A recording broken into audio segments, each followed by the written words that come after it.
আমাদের উপরে হাজার জাতের জুলুম করা হয়েছে, যেটা অন্য কোনো দলের উপরে না।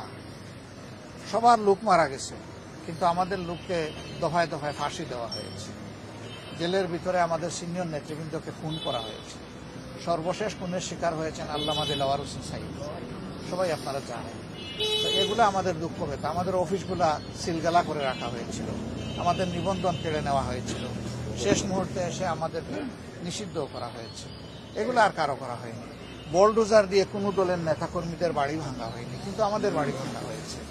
তা আমরা শত ব্যথা অন্তরে নিয়েও দেশটাকে ভালোবাসি, তো মানুষকেও ভালোবাসি।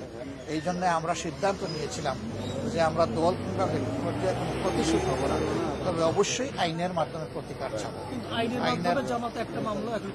প্রচুর মামলা করেছে, আপনারা জানেন। অবশ্যই আমরা মিথ্যা মামলা করি নাই, শত শত মানুষকে আসামি বানাই নাই, কিন্তু যারা অপরাধী তাদের কাউকে আমরা ছাড়ি নাই।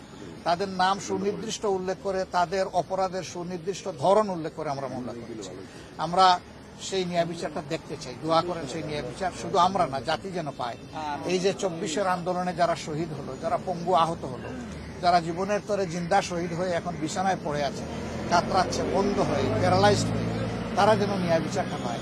এই ন্যায় বিচার যদি নিশ্চিত হয়, তাহলে আগামীতে কোনো জালিমের জন্ম এই দেশে হবে না।